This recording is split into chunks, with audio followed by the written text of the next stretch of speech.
स्वागत है आपका फिर से मेरे चैनल पर। तो आज की क्लास में हम लोगों को सीखना है ट्रेडिंग अकाउंट के बारे में कंप्लीट इन्फॉर्मेशन कि आखिर कैसे बनता है और क्या होता है, आखिर कौन सी ट्रांजैक्शंस इस अकाउंट के अंदर लिखी जाती है। ठीक, तो चलिए समझते हैं फटाफट से इस ट्रेडिंग अकाउंट को। तो देखिए, ट्रेडिंग अकाउंट जो भी फाइनेंशियल स्टेटमेंट्स प्रिपेयर करती है सोल प्रोप्राइटरशिप, यानी कि जब वो प्रिपेयर करेगी तो उस समय कुछ अकाउंट्स और कुछ स्टेटमेंट्स बनती है, जिसमें सबसे पहला जो अकाउंट होता है ना, वो होता है आपका कौन सा अकाउंट? Trading account. ये सबसे पहला ही अकाउंट हो जाता है जिसको कहते हैं first stage of financial statements. ठीक, अच्छा, अब ये अकाउंट क्या होता है? देखिए, सबसे पहले समझते हैं इसके बारे में डिटेल्स। तो देखिए, इस अकाउंट्स की दो साइड होती है, एक होती है डेबिट साइड और एक होती है देखिए क्रेडिट साइड। ठीक, और अगर इस अकाउंट के बारे में बात करें तो ये देखिए पर्टिकुलर्स अमाउंट। ठीक, अब ये डेबिट वाली साइड में आखिर हम लोग क्या लिखने वाले हैं और ये क्रेडिट वाली साइड में आखिर हम लोग क्या लिखने वाले हैं, इसी को हमें समझना है।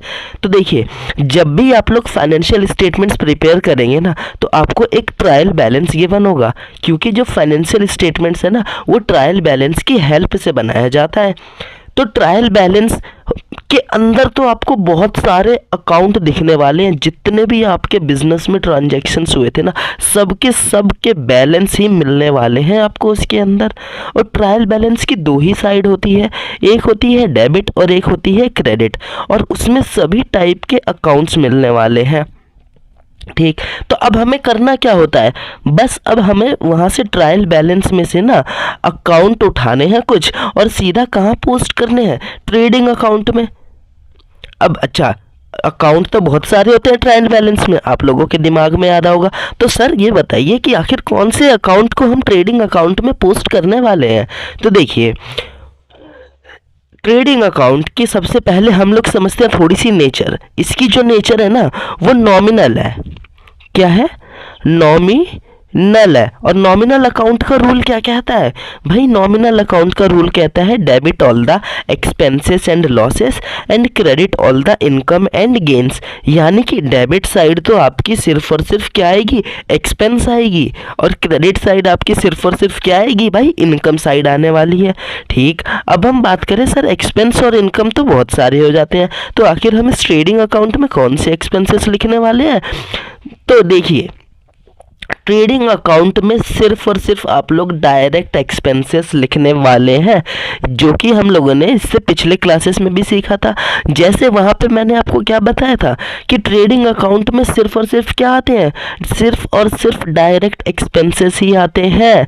जैसे आपको ट्रायल बैलेंस में बहुत सारे एक्सपेंस दिखने वाले हैं, आपको डायरेक्ट एक्सपेंस भी दिखेंगे, आपको इनडायरेक्ट एक्सपेंस भी दिखेंगे। ठीक, आपको उसमें डायरेक्ट इनकम और इनडायरेक्ट इनकम भी दिखने वाली है, साथ ही साथ आपको एसेट्स भी दिखने वाली है और लाइबिलिटीज भी दिखने वाली है।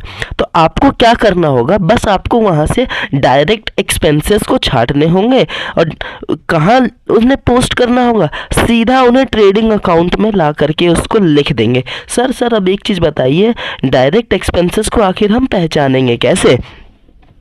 तो देखिए, सबसे पहला एक चीज याद रखना, डायरेक्ट एक्सपेंसेस क्या होता है ट्रेडिंग अकाउंट में, आखिर हम लोग इसको कैसे लिखेंगे और पहचानेंगे कैसे?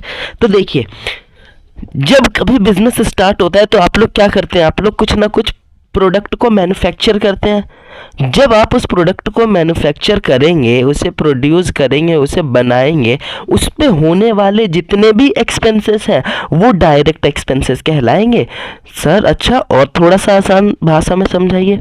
जी देखिए, फैक्ट्री लेवल पर आप कितने भी एक्सपेंस करते जाए प्रोडक्शन को बनाने के लिए, प्रोडक्ट को बनाने के लिए, वो सब आपके क्या कहलाएंगे? Direct expenses. जैसे एग्जांपल देखिए, आप बनाते हैं क्या चीज़?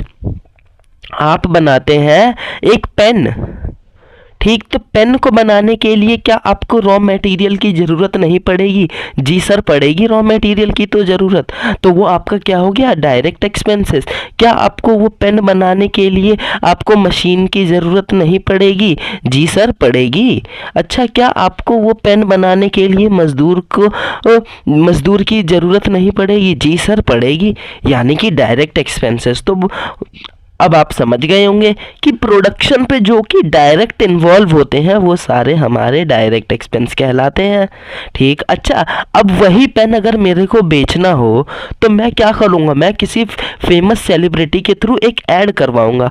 फॉर एग्जाम्पल के तौर पर अगर मैं बात करूँ, मैंने अक्षय कुमार से एक एडवर्टाइजमेंट करवाई इस पेन की, तो क्या वो मेरे प्रोडक्शन से रिलेटेड था? जी नहीं, ये तो आपके सेलिंग से रिलेटेड था, ये आपके डिस्ट्रीब्यूशन से रिलेटेड था।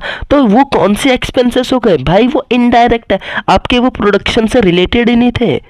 ठीक, क्योंकि वो डायरेक्ट प्रोडक्शन पे इम्पैक्ट नहीं करते। अच्छा सर, ये तो हम समझ गए डायरेक्ट एक्सपेंसेस। अब देखिए, एक्सपेंसेस तो अब बहुत सारे हो जाएंगे डायरेक्ट एक्सपेंसेस, लेकिन ट्रेडिंग अकाउंट में लिखने का ना एक तरीका हो जाता है। जैसे सबसे पहला आप क्या लिखेंगे? Opening stock. भाई ऐसा होता है, आप लोगों ने कुछ रॉ मटेरियल्स खरीदे होंगे, स्टॉक वगैरह खरीदे होंगे कि हमें इतना बनाना था, लेकिन पूरा यूज़ नहीं हुआ, आपके पास बच गया, तो आप क्या बोलेंगे? भाई वो भी तो आपका एक्सपेंस है ना, स्टॉक आपके पास मौजूद था। ठीक, तो सबसे पहले आप उसको लिख देंगे।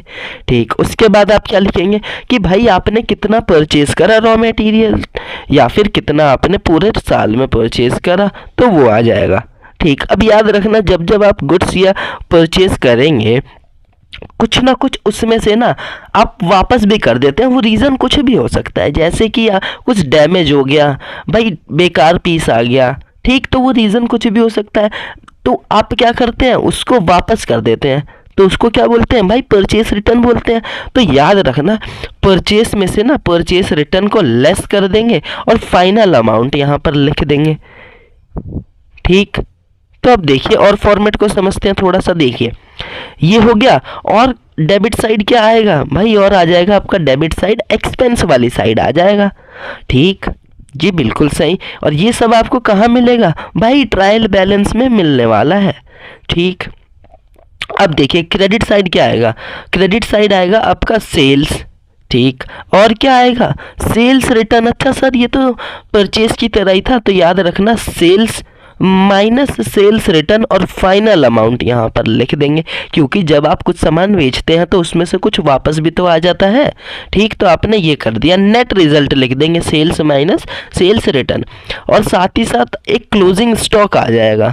ठीक, तो क्रेडिट साइड तो ये आपके अमाउंट फिक्स होते ही हैं कि आपके सिर्फ यही आने वाले हैं।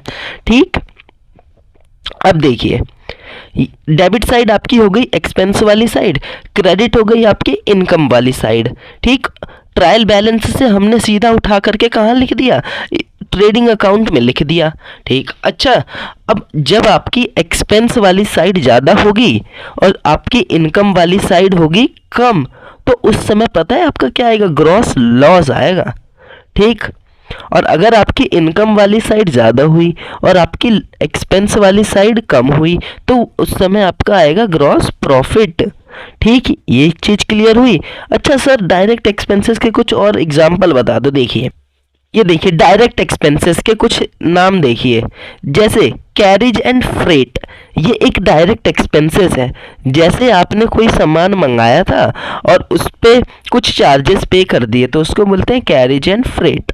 ठीक, कई बार इसी को ना कैरिज इनवर्ड नाम से बोल देते हैं और कैरिज ऑन परचेज के नाम से। तो याद रखना, ये भी कहाँ जाएगा? ट्रेडिंग अकाउंट में, कैरिज इनवर्ड और कैरिज ऑन परचेज। ठीक, फिर एक आ जाता है ऑक्ट्रॉय, ये भी आपकी ट्रेडिंग अकाउंट में जाने वाला है। सर ये ऑक्ट्रॉय क्या होता है? देखिए, जब भी आप रॉ मटेरियल परचेज करते हैं ना, तो उस पर कुछ टैक्स देना होता है, तो उसको बोलते हैं आपका ऑक्ट्रॉय। ठीक, फिर एक होता है वेजेस। ठीक, वेजेस का मतलब होता है मजदूरी। ठीक, और ये कई बारी किस नाम से भी आ जाता है? वेजेस एंड सैलरी दोनों भी आ जाते हैं। ठीक, तो ये भी आपका कहाँ जाएगा? ट्रेडिंग अकाउंट में। फिर आपके कुछ मैन्युफैक्चरिंग एक्सपेंसेस हो जाते हैं भाई, प्रोडक्ट को मैन्युफैक्चर करने के खर्चे। ठीक, फिर आपके कुछ हो जाते हैं फैक्ट्री एक्सपेंसेस, जैसे power, fuel, factory light, factory rent. याद रखना, पावर, पावर वर्ड पता है, दो वर्ड होते हैं, एक होता है आपका पावर और एक होता है आपका इलेक्ट्रिसिटी। पावर वर्ड पता है क्या होता है, जब भी आप बड़ी बड़ी मशीनें यूज़ करते हो ना, तो वहाँ पे आपका नॉर्मल इलेक्ट्रिसिटी काम नहीं आएगा, वहाँ पर आपको ना अलग से कनेक्शन करवाना पड़ता है, पावर लेनी पड़ती है, उसके लिए काफ़ी हाई वोल्टेज चाहिए होता है। तो याद रखना, जब भी पावर मिलेगा तो आप कहाँ लिख देंगे, सीधा उसको ट्रेडिंग अकाउंट में। और अगर इलेक्ट्रिसिटी मिल गया तो आप उसे कहाँ लिख देंगे, ट्रेडिंग अकाउंट में नहीं लिखेंगे, उसे किसी और अकाउंट में लिखेंगे जो बाद में सीखेंगे। ठीक, तो याद रखिएगा फैक्ट्री लेवल पे जितने भी होंगे, देखिए पावर फैक्ट्री में होती है, फ्यूल भी फैक्ट्री एक्सपेंसेस हो जाएगा, फैक्ट्री की लाइट, फैक्ट्री की रेंट, और एक हो जाती है क्या आपकी रॉयल्टी। ये जनरली पता है देखा नहीं जाता है ज़्यादा, लेकिन ये होता क्या है मैं आपको समझा देता हूँ। कई बारी ना आप किसी की ना जैसे सीक्रेट टेक्निक यूज़ करना चाहते हैं या फिर उसके राइट्स को यूज़ करना चाहते हैं जो कि उसने कॉपीराइट करवाया हुआ था, ठीक, लेकिन अब आपको यूज़ करना है तो आप उससे परमिशन लेंगे और बदले में आप उसको कुछ चार्जेस पे करेंगे, उसी को बोलते हैं रॉयल्टी। जब आप उसको कुछ चार्ज पे करेंगे ना, उसी चार्ज को बोलते हैं रॉयल्टी। ठीक, और एक होता है देखिए मोस्ट इंपॉर्टेंट होता है आपका क्या चीज़, कंज्यूम्ड स्टोर्स। ये भी आपका क्या है, डायरेक्ट एक्सपेंसेस है, ये बहुत ज़्यादा इंपॉर्टेंट है, यहाँ पे एक स्टार मार्क बना लेना। ठीक, अगर ये आपको कंज्यूम्ड स्टोर के नाम से मिल गया तो आप इसको डायरेक्ट ही लिख देंगे डेबिट साइड में, डायरेक्ट एक्सपेंसेस के नाम से। ठीक, बट अगर नहीं मिला तो कुछ हिंट्स मिलेंगी, जैसे opening stores plus purchase of stores, और यहाँ पर हो जाता है कि माइनस यूज़ कर लेना, यहाँ पे ये मिस्टेक है। ठीक, प्लस वर्ड नहीं आएगा, यहाँ पे आएगा माइनस क्लोजिंग स्टोर्स। ठीक, वहाँ पे वो क्लियर कर लेना, opening stores plus purchase of stores और माइनस क्लोजिंग स्टोर्स। ठीक, ये सारे थे आपके क्या चीज़, डायरेक्ट एक्सपेंसेस। ये आपके जाएंगे कहाँ पर, ट्रेडिंग अकाउंट की डेबिट साइड पर। कई बारी होता क्या है ना, परचेज जो है ना आपको डायरेक्ट नहीं मिलने वाली, कि परचेज गिवन होगी ट्रायल बैलेंस में और परचेज रिटर्न गिवन होगी, तो आपको वो कई बारी किस नाम से मिल जाएगी, नेट परचेज के नाम से भी मिल जाएगी। तो नेट परचेज का मतलब क्या होता है समझ लेना, नेट परचेज का मतलब होता है परचेज माइनस परचेज रिटर्न। ठीक, तो आपको अगर ये डायरेक्ट मिल गई तो आप सीधा ट्रेडिंग अकाउंट में नेट परचेस लिख देंगे। और ऐसे ही होता है सेल्स के साथ भी, अगर आपको सेल्स माइनस सेल्स रिटर्न नहीं मिल रही तो आपको क्या मिलेगा, नेट सेल्स मिलेगा। ये चीज़ क्लियर हुई। ये थोड़ी सी एडवांस चीज़ें हैं, जब हम न्यूमेरिकल करेंगे एक एक करके सब चीज़ों को समझते जाएंगे। ठीक, फिर एक होती है क्या चीज़, देखिए एक होती है आपकी एडजस्टेड परचेज, मोस्ट इम्पॉर्टेंट है ये चीज़, ध्यान में रखना। एडजस्टेड परचेस होती क्या है, सबसे पहले इसको निकालते कैसे हैं, तो इसको निकालने का फॉर्मूला क्या होता है, देखिए opening stock plus net purchase minus closing stock, opening stock plus net purchase minus closing stock, तो आपका क्या आ जाएगा, एडजस्टेड परचेस्ड। सर ये क्या होती है, ये याद रखना कि जब भी आपको ये मिल गया ना, आप उस समय क्या करेंगे, ट्रेडिंग अकाउंट में आप इसको डेबिट साइड में लिख देंगे, और उस समय ना तो आप ओपनिंग स्टॉक लिखने वाले हैं ना ही आप क्लोजिंग स्टॉक। ठीक, सिर्फ आप क्या लिख देंगे, एडजस्टेड परचेज, और फिर ट्रेडिंग अकाउंट में ना ही आप ओपनिंग स्टॉक लिखेंगे ना ही आप क्लोजिंग स्टॉक लिखेंगे। ये सब हम न्यूमेरिकल के जब करेंगे तब ज़्यादा बेटर समझते जाएंगे। ठीक, फिर एक होता है आपका कॉस्ट ऑफ गुड्स सोल्ड, जिसको शॉर्टकट में COGS के नाम से भी जानते हैं। सर अब ये क्या होता है, इसका मतलब होता है कि आपने कितने रुपए की कॉस्ट वाली गुड्स को बेच दिया। ठीक, यानी कि गुड्स को सोल्ड करा, उसकी कॉस्ट कितनी थी, ये तो उसकी कॉस्ट निकालने का एक फॉर्मूला हो जाता है क्या, ओपनिंग स्टॉक, भाई कितना आपके पास स्टॉक मौजूद था और आपने और कितना खरीद लिया ये भी हमें बता दो, प्लस आपने उस पर कितना और खर्च करा वो भी हमें बता दो। इन तीनों को हम जोड़ देंगे और फिर हम क्लोजिंग स्टॉक माइनस कर देंगे, तो हमें पता चल जाएगा कि आपने कितने का बेचा होगा। ठीक, ये निकालने का एक और फॉर्मूला हो जाता है क्या भाई, आपने कितने की सेल्स करी ये हमें बता दो नेट में, और ग्रॉस प्रॉफिट क्या हुआ, तो उससे भी आपका कॉस्ट ऑफ गुड सोल्ड निकल जाएगा। ठीक, ये जब हम न्यूमेरिकल करेंगे ना तब आपको ये ज़्यादा बेटर समझ आएगा। ठीक, अभी आपको इतना समझ आया, क्लियर हुआ। Adjusted purchase debit in trading account, then opening and closing stock not come in trading account. ये तो मैंने अभी आपको बताया ही था कि जब कभी आपको एडजस्टेड परचेज मिल जाए तो उस समय क्या होगा, आप एडजस्टेड परचेज को तो डेबिट कर देंगे और opening stock and closing stock को इग्नोर कर देंगे, वो आपके ट्रेडिंग अकाउंट में नहीं आएगा। आया होगा ट्रेडिंग अकाउंट कैसे बनाते हैं। बस एक याद रखना सिंपल सा काम कि ट्रायल बैलेंस गिवन होगा, वहां से आपको क्या करना है, आपको ढूंढना है भाई एक्सपेंस कौन कौन से हैं इसमें से। तो याद रखना ट्रायल बैलेंस में जितने भी डेबिट वाले आइटम है ना, जितने भी डेबिट वाले आइटम है वो आपके एक्सपेंस होंगे, और जितने भी क्रेडिट वाले आइटम्स हैं जिनके क्रेडिट बैलेंस गिवन होंगे ट्रायल बैलेंस में, वो आपके इनकम वाले साइड्स होंगे। ठीक, तो आपको क्या करना है, आपको एक्सपेंस ढूंढना है ना, तो जब भी आपको डायरेक्ट एक्सपेंसेस ढूंढने होंगे आप कहाँ ढूंढेंगे भाई, ट्रायल बैलेंस में डेबिट वाली साइड। अच्छा, अब डेबिट में डायरेक्ट एक्सपेंसेस भी होंगे, कुछ इनडायरेक्ट एक्सपेंसेस भी होंगे, तो आपको कैसे पहचानना होगा डायरेक्ट एक्सपेंसेस। तो मैंने आपको सिंपल सा एक बता दिया कि जो आपके प्रोडक्शन पे डायरेक्ट इम्पैक्ट करेगा वही आपका डायरेक्ट एक्सपेंसेस होगा, और इसके हम लोगों ने बहुत सारे एग्जांपल्स देख लिए थे। इसकी जब हम और प्रैक्टिस करेंगे तब आपको ये ज़्यादा बेटर और समझ आते जाएगा। ठीक, तो कंप्लीट है आज के लिए इतना, मिलते हैं नेक्स्ट क्लासेस में।